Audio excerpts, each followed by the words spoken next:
So, Albert and the Lion is the name of the poem. It was written by someone called Marriott Edgar. Now, he wrote this poem for Stanley Holloway, and in fact it's a series of poems about Albert and the Lion, and Albert's parents, Mr. and Mrs. Ramsbottom. And in fact it was performed so much by Stanley Holloway that people thought Stanley Holloway had actually written the poem, but in fact he didn't, he just performed it. There's a famous seaside town called Blackpool that's noted for fresh air and fun. And Mr. and Mrs. Ramsbottom went there with young Albert, their son. A grand little lad was our Albert, all dressed in his best, quite a swell. He'd a stick with an horse's head handle, the finest that Woolworths could sell. They didn't think much to the ocean. The waves, they was fiddling and small.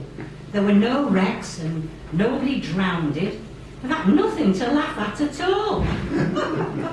So, seeking for further amusement, they paid and went into the zoo, where they'd lions and tigers and camels, and old ale and sandwiches too. There were one great big lion called Wallace. His nose were all covered in scars.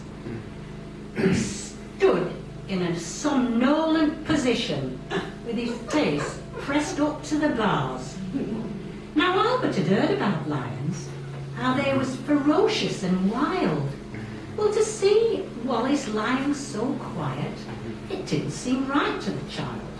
So straightway the brave little fella, not showing a morsel of fear, took his stick with his horse's head handle and shoved it in Wallace's ear. You could see that the lion didn't like it. For giving a kind of a roll, he pulled Albert inside the cage with him and swallowed the little lad whole. Now Pa, who had seen the occurrence and didn't know what to do next, said, "Mother, young lion's at Albert." And Mother said, "Well, I am vexed." So Mr. and Mrs. Ramsbottom, quite rightly when all was said and done, complained to the animal keeper that the lion had eaten their son.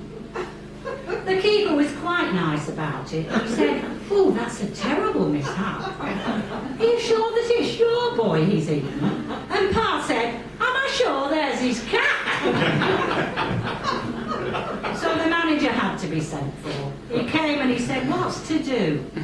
And Pa said, "Young lion's at Albert, and him in his Sunday best too." And Mother says, right, young fella, it's surely a shame and a sin that that young lion has eaten our Albert, and after we paid to come in." The manager wanted no trouble. He took out his purse right away, saying, "How much to settle the matter?" And Pa said, "What do you usually pay?" But Mother had turned proper nasty when she thought where Albert had gone. And she said, "No, somebody has to be summoned." So that was decided upon. So off they went to the police station before the magistrate chap. And they told him the story about Albert and proved it by showing his cap. The magistrate gave his opinion that no one was really to blame. And he said that he hoped the Ramsbottoms would have further sons to their name. At that, Mother got proper blazing. "I'll thank you kindly," said she. "What, waste all our lives raising children to feed ruddy lions? Not me!"